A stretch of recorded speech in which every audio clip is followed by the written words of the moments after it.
सहारनपुर में भाजपा महिला मोर्चा उत्तराखंड की पूर्व प्रदेश कार्यालय प्रभारी सलोचना राणा ने भाजपा विधानसभा संयोजक सहारनपुर में देहात कुलबीर राणा पर जमीन दिलवाने के नाम से लाखों रुपए की धोखाधड़ी करने का आरोप लगाते हुए कहा है कि कुलबीर राणा ने जमीन का सौदा किया था और 15 लाख में जमीन देने की बात कही थी। ना तो जमीन मिली और ना वापस रुपए मिले। उन्होंने भाजपा प्रदेश अध्यक्ष से भी पूर्व ब्लॉक प्रमुख प्रतिनिधि कुलदीप राणा को भाजपा से हटाने की मांग की है, जहां पर आज कोर्ट रोड स्थित एक सभागार में उन्होंने पत्रकारों के वार्ताकार अपनी समस्या को सुनते हुए बताया कि कुलबीर राणा भूमाफिया पर्वती का व्यक्ति है। उन्होंने उनसे ज़मीन दिलवाने के नाम पर 15 लाख रुपए के लिए थे। इसके बाद ना तो उन्हें ज़मीन मिली, ना ही उनके पैसे वापस किए। कुलबीर राणा अब पैसे मांगने पर लगातार धमकियां मिल रही हैं और दुर्व्यवहारी भी किया गया है। भाजपा महिला मोर्चा की प्रदेश कार्यकाल सुलोचना ने यह भी बताया कि अभी हाल ही में भी उनके ऑफिस पर पैसे लेने के लिए पहुंची थी तो उनके यहां कुछ शरारती तत्वों ने और उन्होंने उनके साथ गाली गलौज दुर्व्यवहार किया है और जान से मारने की धमकी विधि, जिसके बाद उन्होंने सहारनपुर के थाना जनकपुरी में आकर कुलबीर राणा खिलाफ कार्यवाही की मांग की है। जब कार्यवाही नहीं हुई तो उन्होंने एसएसपी से अवगत कराया। नाम बताएं और अपना परिचय दें। मैं सुलोचना राणा, पूर्व प्रदेश कार्यालय प्रभारी भाजपा महिला मोर्चा उत्तराखंड। जी, आज किस बारे में प्रेस वार्ता की है आपने, उस बारे में बताया। ये पूर्व ब्लॉक प्रमुख कुलबीर राणा, सहारनपुर देहात, अभी फिलहाल जो है वो भाजपा में क्या संयोजक, विधानसभा संयोजक है। तो हमारा दोनों का आपस में लेन देन का मामला है, 15 लाख का मामला है, जिसके एवज में उसने मुझे 5 बीसे जमीन देने के लिए ठाकुरपुर में बोला है, जो कि वो 3-4 साल से मुझे धोखा दे रहा है। बहाने मारते मारते मारते मारते 6 तारीख को जो है उसने मुझे सहारनपुर बुलाया।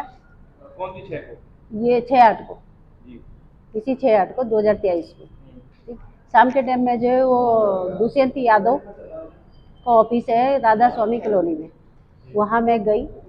वहाँ जाके उन्होंने जो है मेरे साथ बदतमीजी करी, असली हरकतें करी। आप अकेले थे, आपके साथ कोई? नहीं, मेरे साथ सावित्री पुंडिर थी, मेरी फ्रेंड, हम 2 महिलाएं थी, है ना। असली हरकतें करी, गाली गलौज, जान से मारने की धमकी दी। जब हम कैसे तैसे जान बचा के निकले, मारने का पूरा प्रयास किया, लेकिन जो साथ की मेरी फ्रेंड थी उन्होंने बाहर जोर जोर से चिल्लाए, तब जाके हमारी जान बची। नहीं तो मैं आपने इस बारे में संबंधित थाने में कोई तहरीर दी? हाँ जी, जनकपुर थाने में मैंने जो है, क्या कार्रवाई?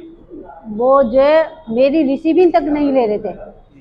मैं कप्तान साहब के पास गई, कप्तान साहब ने मेरी रिपोर्ट दर्ज कराई, उसमें धाराएं लगाई, लेकिन उसमें अभी तक कोई कार्रवाई नहीं है। फिर दोबारा मैं कप्तान साहब के पास गई थी, मैंने बोला कप्तान साहब इसमें कोई कार्रवाई नहीं हो रही है, थाना चुप बैठा हुआ है क्योंकि राजनीतिक दबाव पड़ रखा। तो उन्होंने जो आश्वासन मुझे दे रखा कि मैं जल्दी तुरंत इसमें कार्रवाई कराऊँ। आप क्या चाहते हैं? मैं इन दोनों को जेल भेजना चाहती हूँ। और एक महिला के साथ इतना दुर्व्यवहार, इतना भारतीय जनता पार्टी में इस तरह का नहीं होता। भारतीय जनता पार्टी में पार्टी का महिलाओं का बहुत सम्मान होता है, देखा। और दूसरा जो है, मैं प्रदेश अध्यक्ष भूपेंद्र चौधरी के संज्ञान में मैंने डाला है और क्षेत्रीय अध्यक्ष हमारे सिसोदिया जी हैं, उनके संज्ञान में मैंने ये बात डाली है और जिला अध्यक्ष उनके संज्ञान में भी मैंने इस बातें डाली हैं, क्योंकि पार्टी वेश में मैंने सारी चीज़ें रख दी है कि महिला के साथ में इस तरह से करते। जब मुझ जैसी महिला के साथ इस तरह से हो रहा है तो और आम महिलाओं के साथ में ये किस तरह से करते होंगे। जहाँ बेटी बचाओ बेटी पढ़ाओ का अभियान भारतीय जनता पार्टी चला रही है, तो भारतीय जनता पार्टी में ये अपराधी आके और इस तरह से जो है एक महिला के साथ में इस तरह से कर रहा है। इसलिए मैं चाहती हूँ कि ये तुरंत पार्टी से भी निष्कासित किया जाए, जेल भेजा जाए। बेटी पढ़ाओ बेटी बचाओ के दावे को यूपी के कुछ स्कूल प्रधानाचार्य व टीचर पलीता लगा रहे। बच्चों का भविष्य अंधकार में, जहां बच्चों के परिजनों को स्कूल शिक्षकों की शिकायत करना महंगा पड़ गया। परिजनों ने स्कूल टीचर के बच्चों के प्रति शिक्षा में लापरवाही की शिकायत की थी, जिसके बाद प्राथमिक विद्यालय के संकुल प्रबंधक ने 3 महीनों से 3 मासूम भाई बहन का स्कूल में आने पर प्रतिबंध लगा दिया था। जब बच्चों को 6 नवंबर से पेपर होने की जानकारी मिली तो बच्चे पेपर देने स्कूल पहुंचे, तो वहां स्कूल में टीचर ने अंदर जाने से मना कर दिया कि तुम्हारे पिता अपनी शिकायत वापस लेंगे तब जाकर तुम स्कूल आओगे और पेपर देंगे। बच्चे रोते हुए घर पहुंचे और अपने परिजन और कुछ ग्रामीण तीनों बच्चों को लेकर जिला अधिकारी से मिलकर इसकी शिकायत की और जिलाधिकारी ने संज्ञान लेकर पूरे मामले की जाँच कर आदेश दिए। आपको बता दें कि पूरा मामला सहारनपुर में सरकारी स्कूल में 3 बच्चों को स्कूल से निकाला है। स्कूली छात्रों के भविष्य को देखते हुए जिलाधिकारी सहारनपुर ने बीएसए को जांच के आदेश दिए। अब बता दें कि ये पूरा मामला सहारनपुर के गांव शीश वाली उच्चतर माध्यमिक विद्यालय का है, जहां की हेड टीचर ने बच्चों को स्कूल से इसलिए निकाल दिया क्योंकि छात्रों के गार्जियनों ने स्कूलों में पढ़ाई ठीक नहीं होने की शिकायत की थी। सहारनपुर ने बेसिक शिक्षा अधिकारी को जांच के आदेश दिए हैं। संवाददाता बिलाल खान की रिपोर्ट। आपका नाम? सोम्या। कौन से गांव के रहने? हम शीश वाली के कौन से स्कूल में पढ़ते हैं? विद्यालय।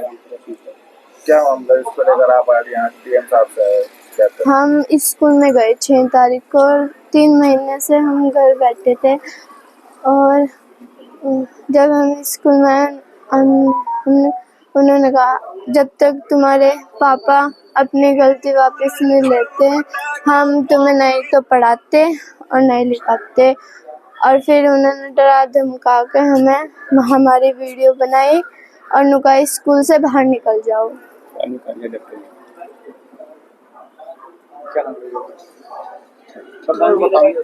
आपका नाम? नीलम सिंह है।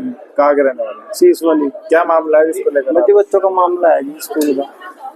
ये बच्चे स्कूल में नहीं जा रहे, 3 महीने घर पर बैठे हुए। क्या कारण है? बच्चों तो मास्टर की गलती है जी, मास्टर स्कूल में नहीं नया एडमिशन नहीं दिया। कल 6 तारीख थी, परसों स्कूल में पेपर देने के लिए गए, बच्चे को बाहर निकाल दिया। पहली शिकायत थी जो कर की थी मैंने, उसके कारण बोले अपने अगर तुम्हारे पापा नहीं शिकायत वापसी लेते तो हम अंदर स्कूल में नहीं घुसने देंगे। ये शिकायत थी। किस चीज़ की शिकायत रखी थी आपने? उनके खिलाफ पर रखा था जी। तो आप डीएम साहब से मिले हैं, क्या आश्वासन? आश्वासन दिया, बोले या तो उसको सस्पेंड करो, उसको सस्पेंड करना चाहिए मास्टर को। बच्चों को कार्रवाई का आश्वासन दिया है? जी दिया है। बच्चों का एडिशन कराएंगे, बच्चों का एडिशन अभी तुरंत बीएसए को करा देगा। विक्रम सिंह, ग्राम प्रधान बैरामपुरा, विकास खंड नकुर, सहारनपुर। क्या मामला? परसों की घटना है 6 तारीख की। 3 महीने से बच्चे अपने घर पर बैठाए रखे थे। इलम सिंह ने शिकायत कर रखी थी मास्टर की, मास्टर मान सिंह और पूजा सहायक अध्यापक। परसों उसमें मैडम ने क्या किया कि बच्चे स्कूल में गए 3 महीने के बाद परीक्षा देने के, अर्धवार्षिक परीक्षा देने के लिए। उसके बाद उन्होंने बच्चों के साथ डरा धमका के इनकी वीडियो बनाई, डरा धमका और ये कहा कि जब तक तुम्हारे पिताजी 3 महीने पहले जो हमारे खिलाफ शपथ पत्र दे रखा है तब तक जब तक वापस नहीं लेंगे शिकायत हम आपको नहीं पढ़ाएंगे, और बच्चों को डरा धमका के गेट से बाहर निकाल दिया। ये घटना है, ये 3 महीने से प्रकरण चल रहा है, बहुत बड़ा प्रकरण है। पहले भी इसमें वीडियो आई थी और हमने शिकायत भी करी। सामूहिक शिकायत ग्रामवासियों को ने बच्चों के गार्जियन ने शिकायत दे रखी है शपथ पत्र के। मैंने डीएम साहब को 7 अगस्त 2023 से प्रकरण चल रहा है, अब तक कोई कार्रवाई नहीं की। अब तो हम चाहते हैं कि गांव को जो प्रकरण चल रहा है इसको निपटाया जाए, इसको हटाया जाए। बच्चों के जो पिता हैं उन्होंने किस चीज को लेकर के इनकी एप्लीकेशन दी थी? शिक्षण कार्य सही रूप से न चलाना, बैठे रहते हैं, बात बनाते हैं। वहाँ पर 5 टीचर हैं, 2 टीचर इतने हैं, ये पढ़ाते नहीं हैं, ये अपनी बातें बनाते हैं सिर्फ और कुछ नहीं करते हैं। और ये शिक्षण कार्य राजनीति करते हैं, 18 साल से एक ही जगह हैं। शिक्षा विभाग भी कुछ नहीं कर रहा, शिक्षा विभाग भी इनको बचाने के पक्ष में लगा। जांच कर ली, जांच रिपोर्ट भी आ गई, हमारे पास जांच रिपोर्ट भी आई है। हमारे पास जांच रिपोर्ट में ये दोषी पाएगा, उसके बावजूद भी कोई कार्रवाई नहीं कर रहे।